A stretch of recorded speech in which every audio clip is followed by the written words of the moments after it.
Hello guys and welcome to the YouTube channel of Wings Ek Udan. So let's make it together. Hello everyone and welcome to Wings Ek Udan. My name is Yashodhara Singh Jawal and welcome to my lecture series. In the last lecture हम लोगों ने MCQs discussion किया था and in this lecture हम लोग बात करने वाले हैं important एक topic के बारे में, that is your multilateral export control regime. इसमें से कुछ टॉपिक जैसे आपका एनपीटी वगैरह हमने ऑलरेडी डिस्कस कर चुके हैं इन लास्ट लेक्चर्स, बट जब हम मल्टीलेटरल एक्सपोर्ट कंट्रोल रिजीम की बात करते हैं उनके अंडर जो 4 एग्रीमेंट्स आते हैं उनके बारे में पढ़ना ज़रूरी है. बिकॉज आपके एग्जाम में शायद आपको इतना डिटेल्ड इंफॉर्मेशन नहीं पूछे, बट इनके नीचे जो 4 एग्रीमेंट्स हैं वो कौन कौन से हैं वो पढ़ना becomes important. So let's just not waste any more time and let's get started. So today's topic is multilateral export control regime or simply MECR. So आपको MECR का फुल फॉर्म भी पूछ सकते हैं, that is multilateral export control regime. सबसे पहली बात point to remember it is number 1, it is voluntary. Voluntary का मतलब ये हो गया कि it is not binding. Voluntary का मतलब हो गया कि it is जो इसका पार्ट बनना चाहते हैं वो खुद वॉलंटियर करते हैं कि येस हम इस कंट्रोल रिजीम का पार्ट बनना चाहते हैं, और जो नहीं चाहते आप उनको फोर्स नहीं कर सकते आप उसका बने. Point number 1, so it is voluntary. Point number 2 is it is non binding. What is it? It is non binding. Non binding का मतलब ये हो गया इट इज एग्रीमेंट. देखिए आपका फुल न्यूक्लियर बैन ट्रीटी आ चुका है जिसमें आपका पूरे के पूरे जो न्यूक्लियर वेपन का पोजेशन, किसी भी न्यूक्लियर मटेरियल, उन सब का एक्सपोर्ट सब पे कंप्लीट बैन लग गया जिसमें India has not been the part. Now these are agreements, मतलब ये एग्रीमेंट्स है नॉन बाइंडिंग. अगर आप इनका उल्लंघन भी करते हैं तो आपके ऊपर कोई भी लीगली एक्शंस नहीं लिए जाएंगे. So this is what your MECR talks about. Now इसके अलावा जो आपकी ट्रीटीज़ हैं, CTBT हैं, और जो कंप्लीट जो पॉलिफरेशन की बात करता है, complete eradication of nuclear tests की बात करता है, न्यूक्लियर वेपन के पोजेशन की बात करते हैं, यहाँ तक कि आप थ्रेट भी नहीं कर सकते कि भाई I am a nuclear weapon country तो देख लेना मैं क्या करता हूँ बाद में. आप वो थ्रेट भी नहीं कर सकते. So that is a different. उसके ऊपर भी डिटेल्ड एक मैंने वीडियो बनाई हुई है, आप वो चेक कर सकते हैं. इसमें हम प्राइमरीली फोकस करने वाले हैं आपके उन 4 एग्रीमेंट्स के बारे में, उन 4 वॉलंटरीली एग्रीमेंट्स के बारे में जो आपके कंट्रोल रिजीम के अंडर आते हैं. Now what are the name of those 4 regimes? 4 regimes. Now first of all it is agreements. They are agreements, they are not treaties. Treaties कहने का मतलब हो गया you are binded to it. मतलब आपने ट्रीटी पे साइन किया है तो आप उसका उल्लंघन नहीं कर सकते.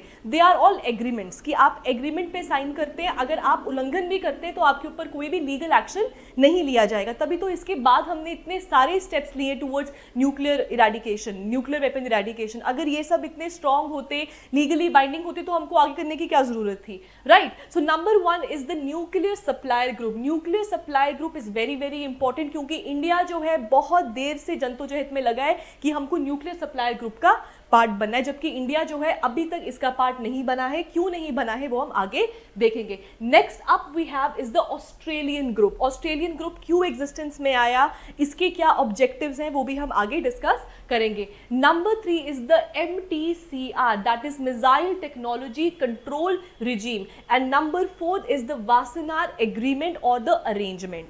तो आप याद रखिए कि ये 4 आते हैं आपके कंट्रोल रिजीम के ऊपर. ठीक है, ओके. फर्स्ट, सबसे पहले हम बात करेंगे आपकी न्यूक्लियर सप्लायर ग्रुप के बारे में. Now as the name suggest, name में क्या है जी, आपका न्यूक्लियर है, मतलब कोई भी न्यूक्लियर जो भी चीज आपके एक मास डिस्ट्रक्शन को लीड कर सकती है, आपके मैनकाइंड को थ्रेट कर सकती है, उन सबका सप्लायर, उनका सप्लाई आप नहीं कर सकते. This is what nuclear supplier group talks about. So what is it? Number 1 point, it comes under your export control regime. तो ये export control regime में आता है और ये किसके बारे में बात करता है? ये prevent करता है किसी भी तरीके का न्यूक्लियर proliferation. So proliferation का मतलब क्या हो गया? proliferation का मतलब हो गया rapid increase. किसी भी तरीके का न्यूक्लियर proliferation जो है जिसकी वजह से क्या हो सकता है, आपका एक मास डिस्ट्रक्शन को लीड कर सकता है, आप वो नहीं कर सकते. Now how is it done? It is done by supplier, so controlling the export or supply of what? Of everything, जो भी मटेरियल, इक्विपमेंट्स, टेक्नोलॉजी, हर एक वो चीज़ जो आपकी न्यूक्लियर वेपन को बनाने में काम आती है, एक मास डिस्ट्रक्शन को लीड कर सकती है, आप वो चीज़ नहीं कर सकते। Point to be noted, does it talks about the peaceful use of nuclear materials? Yes, आप इसका एक पीसफुल तरीके से यूज कर सकते हैं, बट एनीथिंग एंड एवरीथिंग जो एक मास डिस्ट्रक्शन को लीड कर सकती है, आप उसको प्रमोट नहीं कर सकते। इसीलिए इंडिया इतना कीन है इसको ज्वाइन करने के लिए। Why? Because India is obviously no first nation कि भैया वो सबसे पहले कदम नहीं उठाए किसी भी तरीके का डिस्ट्रक्शन के लिए, लेकिन अगर हमको कोई उंगली करेगा तो फिर हम भी तोड़ देंगे। This is what India talks about, right? So इसीलिए इंडिया इसका बनना चाहता है मेंबर, क्योंकि इसमें हम बात करते हैं कि हम एक पीसफुल तरीके से न्यूक्लियर मटेरियल्स को यूज कर सकते हैं, लेकिन क्या हम वो करें किसी गलत सोच के साथ, तो हम वो चीज नहीं कर सकते। Now when did it come into existence? It came into existence in 1974. अब जब भी आप 1974 की बात करें तो आपके चेहरे पे स्माइल आ जानी चाहिए, और स्माइल के साथ बुद्धा जो है आपके सामने आ जाना चाहिए, बिकॉज 1974 में smiling Buddha, what is smiling Buddha? That is your Pokhran nuclear test जो था इंडिया ने परफॉर्म किया था। और जब इंडिया ने Pokhran nuclear test successfully perform किया था रादर, उसके बाद it was alarming to who? Alarming to all other nations कि भाई इस तरीके से तो कल को बहुत सारी नेशंस जो है वो आपके न्यूक्लियर वेपन्स बनाने शुरू कर देंगे, टेस्ट करने शुरू कर देंगे, so it can be a threat to mankind, जिसके चलते 1974 में nuclear supply group came into action. Now at present there are how many members? There are 48 participating governments. Now when I was talking about your, जब मैंने आपको कहा था कि peaceful तरीके से यूज करना, अब देखिए कोई मैं बोल दूं कि ठीक है मैं एनएसजी का पार्ट बनूंगी एंड मैं इसको पीसफुल तरीके से यूज करूंगी। अब इंटरनेशनल वर्ल्ड में, इंटरनेशनल रिलेशंस में nobody is your permanent friend, कोई भी आपका परमानेंट फ्रेंड या परमानेंट एनिमी तो है नहीं। Everything revolves around your permanent interest. जिसके साथ आपका इंटरेस्ट है भैया वो आपका फ्रेंड है, जिसके साथ इंटरेस्ट खत्म वो आपका enemy, as simple as that. Now इसीलिए अब जब बोल रहे हैं कि एक पीसफुल तरीके से यूज करेंगे, बट उस पर नजर कौन रखेगा कि पीसफुल तरीके से यूज हो रहा है या नहीं हो रहा है? उस टाइम पे IAEA comes into action. IAEA का काम यही है कि वो आंख नजर रखे कि भाई ये जो हमको वादे कर रहे हैं कि पीसफुल तरीके से यूज करें, क्या ये चीज कर रहे हैं कि नहीं कर रहे हैं, या अपने न्यूक्लियर वेपन्स को प्रिपेयर कर रहे हैं फॉर सम मास डिस्ट्रक्शन। तो इसीलिए IAEA मतलब ये अथॉरिटी देता है IAEA को कि वो कभी भी जाके किसी भी कंट्री में जो भी इसकी पार्टिसिपेटिंग गवर्नमेंट्स है वहां पे जाके इंस्पेक्शन कर सकता है, वहां पे देख सकता है कि ये चीजें जो है वो पीसफुल तरीके से यूज हो रही है या नहीं हो रही है। नाउ जब भी हम न्यूक्लियर सप्लाई ग्रुप की बात करते हैं, हमेशा से India has been very keen, हमेशा से इंडिया का मन रहा है कि वो NSG का पार्ट बने, बट इंडिया अभी तक इसका पार्ट नहीं बना है। और हम आगे देखेंगे कि जितने भी 4 आपके जो एग्रीमेंट्स है उसमें सिर्फ इंडिया NSG का पार्ट नहीं है, बाकी सब ग्रुप्स का वो पार्ट है। नाउ इंडिया NSG का पार्ट क्यों नहीं है? इंडिया इसीलिए पार्ट नहीं है क्योंकि जो P5 नेशंस है उसमें से जो 4 नेशंस है वो हमारे सपोर्ट में है कि yes India should be allowed to be a nuclear supply group, but हमारा बिल्कुल करीबी नेबर दैट इज चाइना ने हमेशा से अपोज किया कि भैया आप न्यूक्लियर सप्लाई ग्रुप का पार्ट नहीं बन सकते। अब चाइना इतना कुछ बोल रहा है तो क्यों बोल रहा है? चाइना इसीलिए बोलता है क्योंकि हम पार्ट नहीं है NPT के। किसके पार्ट नहीं है? हम लोग पार्ट नहीं है NPT के। NPT के ऊपर मेरी एक detailed video is already present, तो आप विंग्स एक उड़ान की प्लेलिस्ट में जाके देखिए, वहां पे NPT, CTBT उन सब के ऊपर ऑलरेडी एक डिटेल्ड वीडियो आ चुका है। बट फॉर नाउ आप याद रखिए कि इंडिया को क्यों बोलता है चाइना कि आप NSG का पार्ट नहीं बन सकते, क्योंकि India has not signed NPT, that is non proliferation treaty, which came into existence in 1970। सो ये 1968 के अराउंड साइन हुआ था, however it came into force in 1970। Now NPT talks about partial eradication, वो पार्शियल इराडिकेशन की बात करता है। जिन लोगों ने भी NPT का वीडियो देखा है मेरा, उसमें आई टोल्ड यू कि 2 तरीके की इसमें स्टेट्स होती हैं, 2 तरीके की मेंबर कंट्रीज हैं। Number 1 are the NPT member states और दूसरी है आपकी non NPT member states. Non NPT member states वो होगी जो आपकी न्यूक्लियर पावर नहीं है, जबकि जो NPT मेंबर स्टेट्स है वो न्यूक्लियर पावर वाली हैं।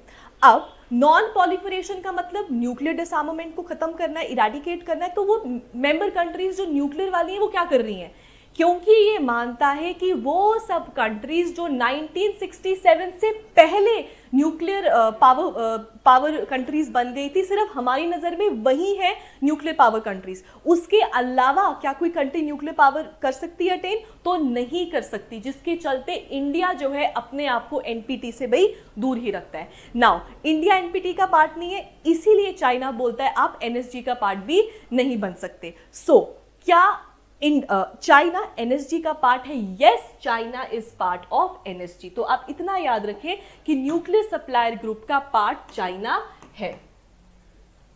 नाउ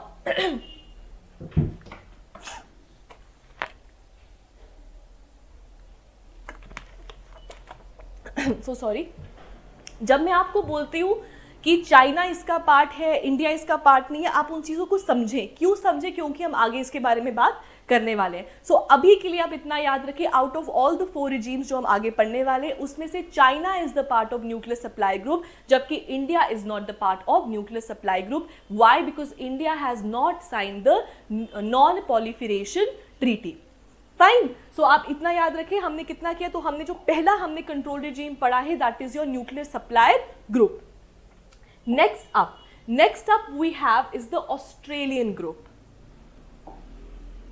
अब ऑस्ट्रेलियन ग्रुप किसके बारे में बात करता है? अब देखिए ये सब आपके एग्रीमेंट्स हैं। ये सब एग्रीमेंट्स कहने का मतलब ये हो गया, अगर ये सब अलग अलग हैं तो ऑब्वियसली कुछ ना कुछ तो इनमें चेंजेस होंगे। तो आप यही याद रखें, आपको अपने एग्जाम के लिए बस इतना याद रखना है कि इंडिया किसका पार्ट है, किसका पार्ट नहीं है। और दूसरी चीज जो पूछ सकते हैं, आपको फुल फॉर्म पूछ सकते हैं एंड कौन सा एग्रीमेंट किसके बारे में बात करता है। सो न्यूक्लियर सप्लाई ग्रुप की अगर हम बात करें तो क्या वो एक पीसफुल तरीके से न्यूक्लियर मटेरियल का यूज करने की बात करता है? तो हाँ, वो पीसफुल तरीके से यूज करने की बात करता है, इसीलिए India wants to be a part of nuclear supplier group. Next up we have is the Australian group. क्या नाम है इसका? It is the Australian group. Now when was it formed? It was formed in 1985। क्यों बना था वो भी हम आगे पढ़ेंगे। नाउ ये बात करता है एक्सपोर्ट कंट्रोल करना। एक्सपोर्ट का मतलब किस चीज का एक्सपोर्ट करना भाई? कंट्रोल करिए एक्सपोर्ट का, न्यूक्लियर एंड बायोलॉजिकल वेपन्स। आज के टाइम पे अगर हम कोरोना वायरस को भी देखें तो इट इज समथिंग जो हमको दिख नहीं रहा है। ऐसा तो है नहीं कि कोई गोली लेके घर के बाहर खड़ा है इसलिए हमको घर के अंदर बैठने को बोला है। इट इज समथिंग जो हम देख नहीं सकते। It is kind of a biological war जो पूरी कंट्रीज आपस में लड़ रही हैं। एक दूसरे के साथ तो लड़ नहीं रही है, बट एक कंट्री अपने मेंबर्स के साथ ही लड़ रही है। Fine. So chemical and biological weapons, उन चीजों को कंट्रोल करने की बात करता है आपका ऑस्ट्रेलियन ग्रुप। नाउ फॉर्मेशन कब हुआ इसका? 1985 में इसका फॉर्मेशन हुआ है। कब हुआ है?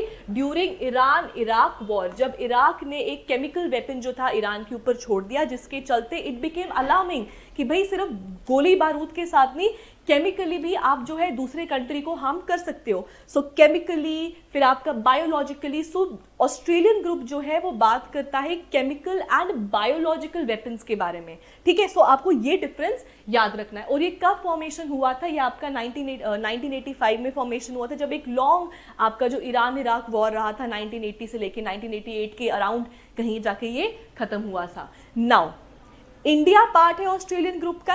यस, इंडिया जो है उसने ऑस्ट्रेलियन ग्रुप को 2018 में ज्वाइन कर दिया था and India became it's 43rd participant. So India इसका कब पार्टिसिपेंट बना? इसका पार्टिसिपेंट बना आपका 2018 में। और इंडिया कौन से नंबर का बना? 43rd बना। अब क्या चाइना इसका पार्ट है? तो जी नहीं, चाइना इसका पार्ट नहीं है। चाइना नॉट इट्स मेंबर और पार्टिसिपेंट। अब आप आगे देखिएगा कि जो भी हमारी 4 कंट्रोल रिजीम्स है उसमें से इंडिया सिर्फ एनएसजी का पार्ट नहीं है, जबकि वो चाहता है एनएसजी का पार्ट बने पर उसको बनने नहीं दे रहे। जबकि चाइना जो सिर्फ एनएसजी का पार्ट है और बाकी 4 का पार्ट नहीं है, बाकी 3 का पार्ट नहीं है, और वो कह रहा है कि भैया India can be a threat, तो भाई इसको एनएसजी का पार्ट नहीं बनने दो। Just imagine. ठीक है, okay, so this was about NSG. Next up we have is the missile technology. Missile technology control regime, as the name suggest ये एक कंट्रोल रिजीम है, पॉइंट नंबर 1। अब रिजीम है, कंट्रोल कर रहा है, किसको कंट्रोल कर रहा है? ये कंट्रोल कर रहा है आपके मिसाइल टेक्नोलॉजी को।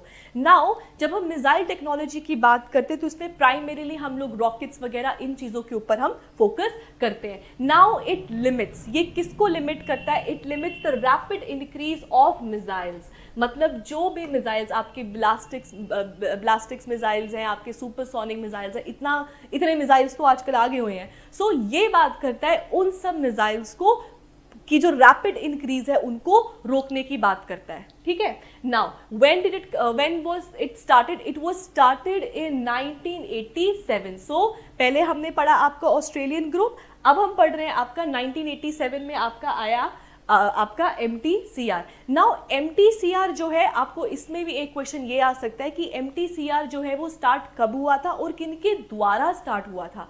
सो आप याद रखिएगा 1987 में it was started and it was started by who? It was started by G7 countries, मतलब ग्रुप ऑफ 7 कंट्रीज। अब ये कौन सी 7 कंट्रीज का ग्रुप है? ये वो 7 कंट्रीज का ग्रुप है जो इंडस्ट्रियलाइज्ड कंट्रीज थी, मतलब जब ये बना था उस टाइम पे जो आपकी G7 कंट्रीज थी। और G7 कंट्रीज किन कंट्रीज का ग्रुप है? ये ग्रुप ही आपका इंडस्ट्रियलाइज्ड कंट्रीज का है, फाइन। तो उन सब ग्रुप ने जो था मिसाइल टेक्नोलॉजी को कंट्रोल करने के लिए इस रिजीम को स्टार्ट किया था।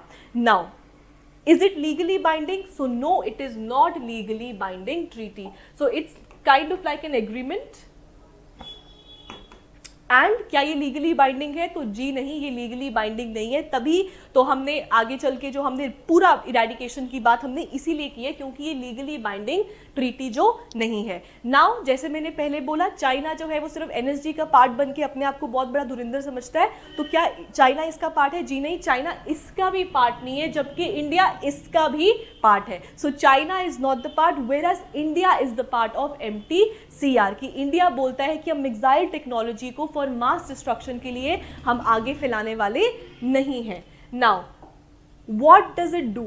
इट सीक्स टू लिमिट, ये लिमिट करता है किसको? रिस्क्स ऑफ वेपन्स, वो सब वेपन्स के रिस्क को रोकता है जो क्या करेंगे, जो आपके मास डिस्ट्रक्शन को लीड कर सकते हैं। अब देखिए आज के टाइम पे टेक्नोलॉजी बहुत एडवांस हो चुकी है, क्योंकि ये बात भी मिसाइल टेक्नोलॉजी की करता है। आज के टाइम पे ऐसा तो है नहीं कि आपको रॉकेट के ऊपर बैठ कर ही जाना है। आजकल के टाइम पे ड्रोन्स हैं, अनमैन्ड व्हीकल्स इतने ज़्यादा आ चुके हैं। सो ये बात करते हैं बोथ मैन्ड एंड अनमैन्ड। तो इसमें चाहे उसमें आदमी भी होगा या फिर अनमैन्ड, उसको मैन की ज़रूरत भी नहीं है चलाने के लिए। ये उन दोनों चीज़ों की बात करता है, anything and everything whether manned और अनमैन्ड। वो चीज़ें जो रिस्क कर सकती है, एक मास डिस्ट्रक्शन को लीड कर सकती हैं, उन सबको रोकने की ये बात करता है। नाउ इसमें ये चीज़ आप याद रखें, पहले तो इंडिया कब इसका पार्ट बना? इंडिया इसका पार्ट बना है 2016 में। एंड ये किन मिसाइल्स की बात करता है? ये प्राइमरीली उन मिसाइल्स की बात करता है जिनके ऊपर पेलोड कितना है? एटलीस्ट, मतलब कम से कम, इससे ज़्यादा पर इससे कम जो होगा वो हम मानते हैं कि भाई कंट्रोल रिजीम के अंडर आते हैं। So it talks about the capability of delivering a payload of at least 500 kg। तो मतलब जब 500 किलो का जो आप भार पेलोड इतना कैरी कर सकता है तो हम मानते हैं, इससे ज़्यादा कैरी कर सकता है तो हम मानते हैं कि भैया it comes under your MTCR। और कितनी रेंज तक? एटलीस्ट 300 किलोमीटर तक की रेंज तक अगर ये जा सकता है तो हम मानते हैं कि ये आपका कंट्रोल रिजीम के अंडर आता है। Is India its part? तो yes, India has signed the MTCR in 2016 and at present how many members जो है MTCR के हैं? तो at present there are 35 members. Is China the part? No, China is not its part. तो चाइना इसका part नहीं है, सो नॉट इट्स मेंबर। ये चीज आप याद रखिएगा, फाइन।